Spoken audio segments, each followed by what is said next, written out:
3, 2, 1. When you think about some of the most famous TV spies and private eyes, you think about Magnum P.I., Cagney Lacey, Rockford Files, Columbo. I'm here with a real life spy. That's next on the Jeff Crilley Show.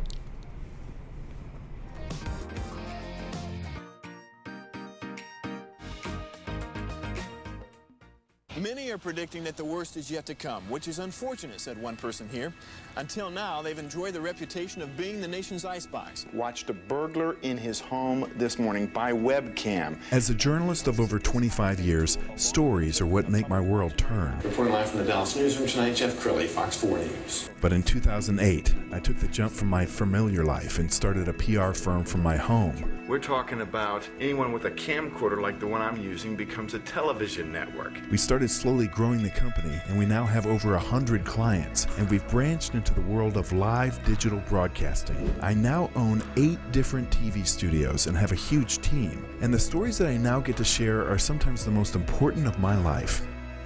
Life has a funny way of coming around full circle. This is the Jeff Crilley Show. Well, I guarantee if you go to any cocktail party, there's one person with a crowd around them, and it's not me. It's this young lady right here, Catherine Smit-Torrez. She's a spy.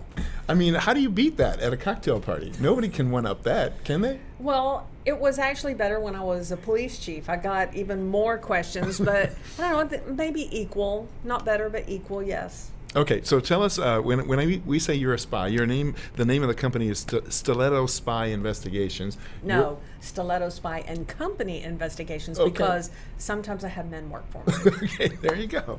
Tell us your career path. Well, for many, many years, I was a mother, owner of a big janitorial service in the area. After divorce and economy bust back in the early 80s, then I went into the field of law enforcement, and I was a patrol officer, school resource officer, DARE officer, the Drug Abuse Resistance Education, did all of that till I wound up getting to be a police captain of an ISD police department, and then my last full-time police job was Cockrell Hill Police Chief, which is a small city in Dallas County, surrounded by the city of Dallas. And I still have my commission. I am actually considering doing the official retired police officer next year when the biennium ends.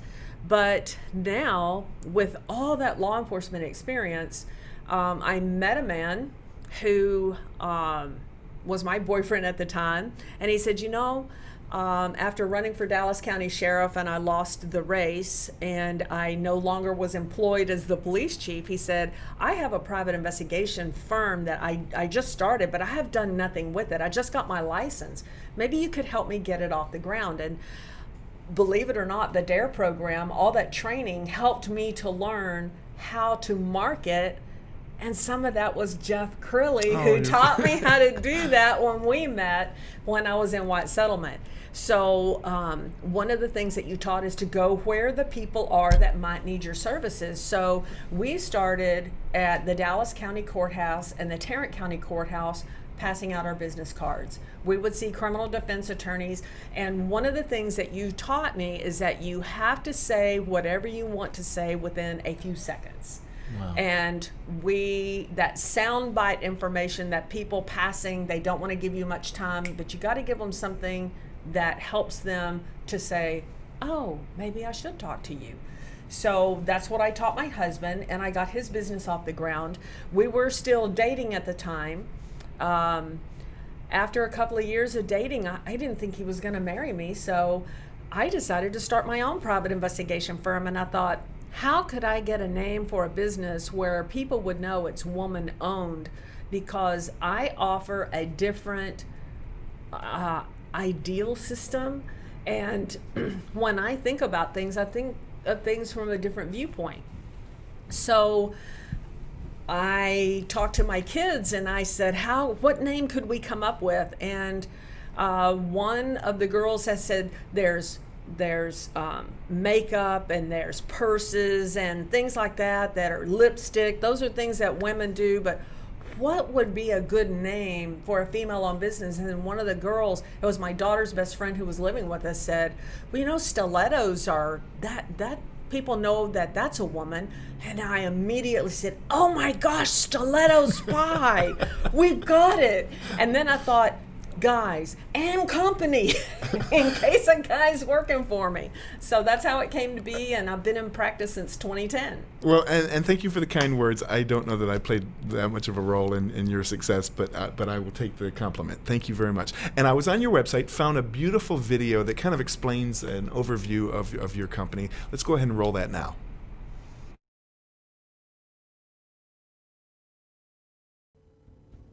Stiletto Spy & Company Investigations is a general practice private investigation firm handling both criminal and civil cases. Hello, my name is Smit-Torrez, owner of Stiletto Spy & Company Investigations. We assist criminal defense attorneys by thoroughly investigating all aspects of the crime, to include surveillance, interviewing witnesses, and finding additional witnesses that the prosecutor didn't know about. Stiletto Spy & Company Investigations provides surveillance services for insurance fraud, workers' compensation fraud, and family court cases. They utilize technologically advanced equipment to obtain the photo and video evidence needed to prove the fraud or support the case. We will review the crime scene, all the evidence, all the material to ensure its validity. They have years of experience in researching the internet, records and databases, and social media sites.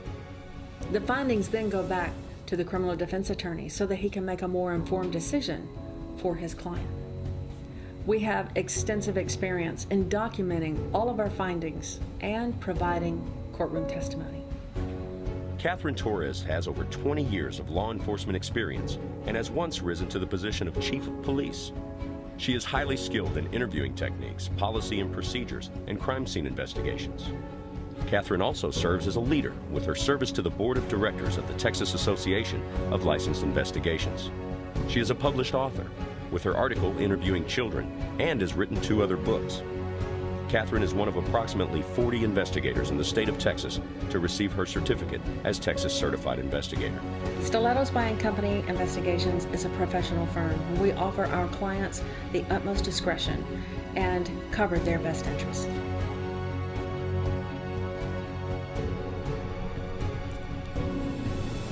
That is so cool. I think you have the coolest job. And you just told me during that video that you are now the president of that organization that Yes. was on there. I've been on the board for many years, probably 6 or 8 years, and just became president August the 1st. That's awesome. So Okay. I served 2 years. We were talking off camera about the idea that, you know, the justice system is innocent until proven guilty, but it's not necessarily acting that way right now, is it? Well, no, it isn't. Generally, and this has to do with criminal defense cases, generally, when a person is arrested, they are considered innocent until proven guilty. However, speaking from a law enforcement background, I know that law enforcement officers can get off on a bunny rabbit trail looking to prove their case up so that it can go before the grand jury to be indicted. And a lot of officers lose objectivity to think that there might be another side of the story. It's just human nature, especially in certain crimes, because when the victims are innocent women who are saying that they're being abused, or children, which is the big deal, and they're being either physically or sexually abused, I think that's where officers lose their objectivity to the most. It's hard to believe that a child would lie about whatever they're telling. And I think they will believe them until the end. And I know parents also have the same issue. But something that I learned while I was working in the school districts as a police officer was that not every kid who came to tell on somebody was telling the truth. And then when the kids started coming because they had an issue with a teacher, they would actually try and accuse a teacher of doing things. And during my investigation, before I turned it into the DA's office, I wanted to make sure that what I was looking at was real. Come to find out, that child lied through their teeth. And that's when I realized that kids of a certain age, generally 6th grade on, they know far more about aspects of sexual abuse than you would ever dream. And older students about physical assaults, what they can say to get revenge on somebody that they don't like, or that they feel has done something to them, or to ostracize.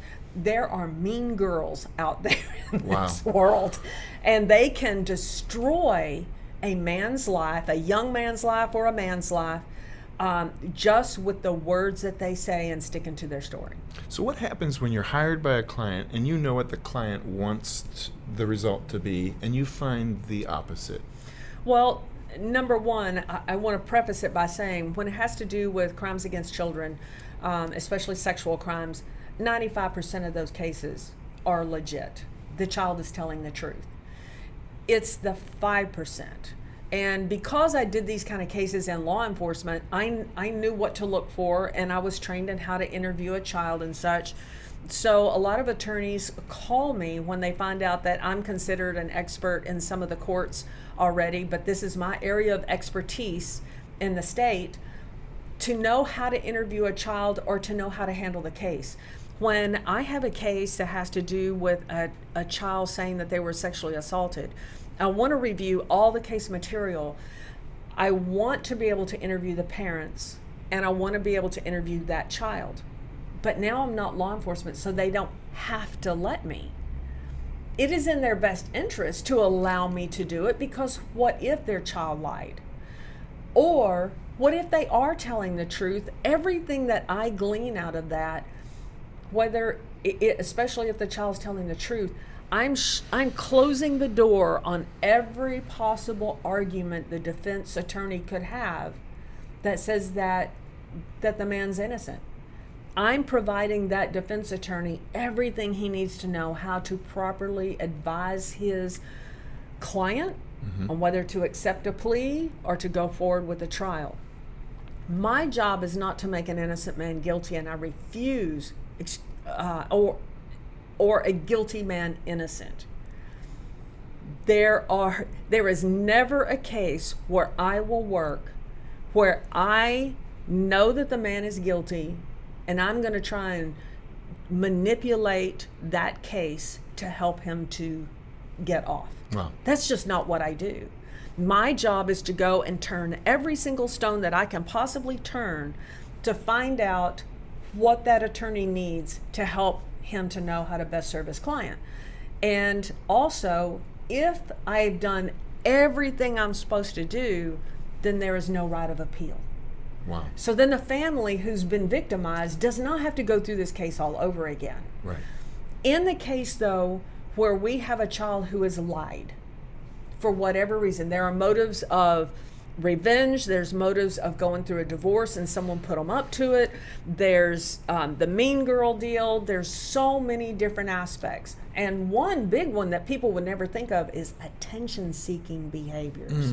Some child needs attention so bad that they will make up a lie to get attention. I have had a few of those.